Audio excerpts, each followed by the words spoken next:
Possession of child pornography is a felony in Florida. Yet in Hillsborough County, 1 in 4 defendants last year got deals that let them avoid going to trial and being labeled a felon.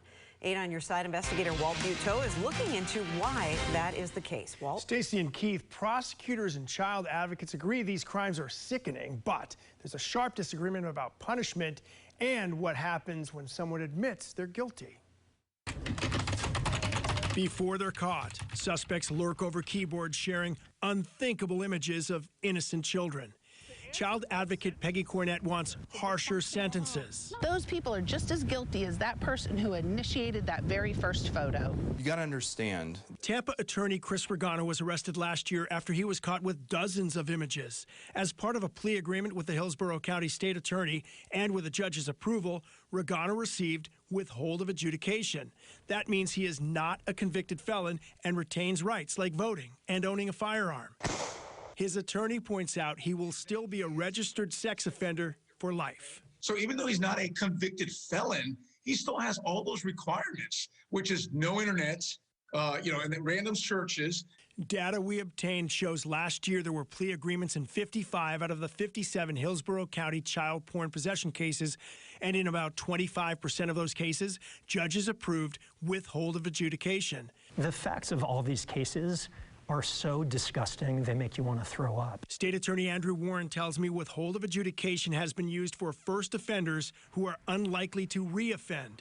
And he says long sentences do not always stick.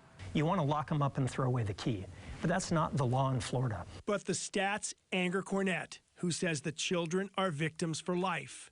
First when they're assaulted, and then when the images are shared. So there's 2 life sentences for this child, and this sex offender is getting withhold adjudication. Why? Should the system allow you to put them away longer? Well, the system in Florida ranks crimes by severity. Possessing child pornography is a third-degree felony, the same level of crime as possessing an ounce of marijuana. Warren also says in his office, the typical child porn defendant receives, on average, 7 years in prison. But Keith and Stacy, Cornett would argue, and other critics would argue, that they want longer sentences no matter what the issue is. And why didn't Warren's office bring a single child porn case to trial last year? Well, what they tell us is that these defendants choose plea agreements because the evidence against them is typically very strong. Think about it. It's electronic. It's recorded. You can't get rid of it off your computer. So according to Warren and others, that's why these so defendants... They settle they because they realize they're going to lose. Yeah. They're going to lose if they go to court. All right. Thank you, Walt. Well, if you have something you'd like Walt to investigate, you can call the 8 on Your Side helpline at 1-800-338-0808.